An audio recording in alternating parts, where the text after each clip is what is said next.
Assalamualaikum warahmatullahi wabarakatuh. Perkenalkan, nama saya Aisyah.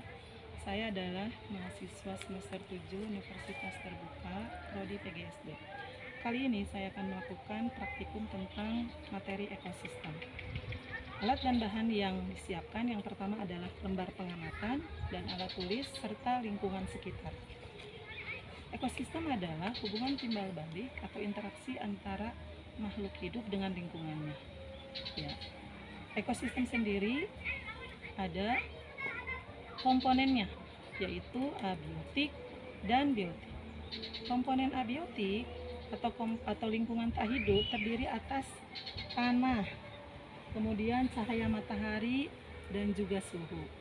Nah, sedangkan biotik terdiri atas tumbuhan dan juga hewan. Dapat kita lihat tumbuhan yang ada di sekitar lingkungan. Yang pertama ada pohon pisang, kedua ada singkong, lalu mangga, ada pohon jambu air, ada pepaya, nangka,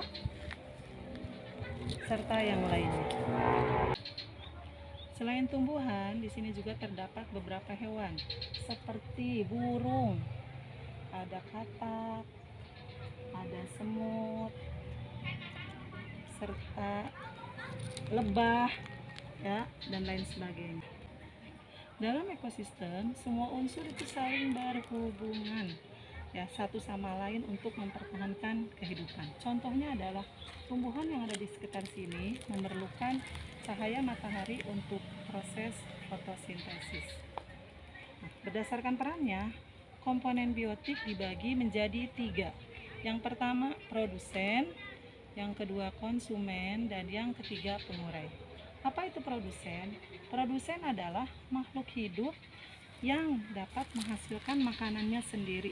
Untuk produsen adalah tumbuhan hijau seperti yang tampak di sekitar ini. Pohon-pohon yang ada di sini merupakan produsen dan dapat menghasilkan bahan makanan yang dibutuhkan oleh makhluk lain.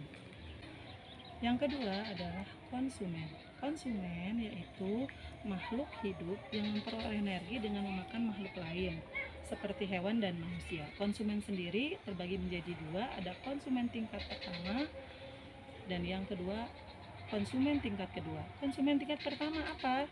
Konsumen tingkat pertama yaitu contohnya adalah herbivora, yaitu hewan pemakan tumbuhan seperti sapi, kambing, dan lain sebagainya.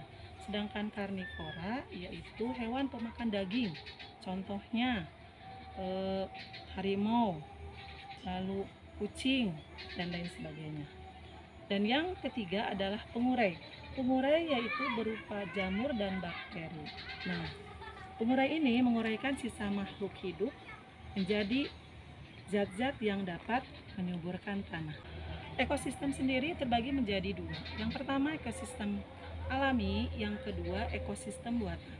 Apa saja yang termasuk ekosistem alami? Seperti laut, lalu kemudian hutan, sungai. Nah, sedangkan ekosistem buatan seperti kebun, seperti yang saat ini sedang saya lakukan praktikum, ini termasuk ekosistem buatan. Selain itu juga ada taman dan juga sawah. Nah, ekosistem ini akan seimbang apabila semua komponen bekerja sesuai dengan fungsinya. Dan apabila terganggu, misalnya karena beberapa faktor, maka itu akan mempengaruhi rantai makanan dalam kehidupan. Nah, hal-hal apa saja yang dapat mempengaruhi? Misalnya penebangan hutan secara liar atau pencemaran air dan lain sebagainya, itu bisa mengakibatkan ekosistem terganggu. Oleh karena itu, kita sebagai manusia harus menjaga keseimbangan ekosistem tersebut agar kehidupan dapat berlangsung dengan baik. Terima kasih. Demikian praktikum saya tentang ekosistem. Assalamualaikum warahmatullahi wabarakatuh.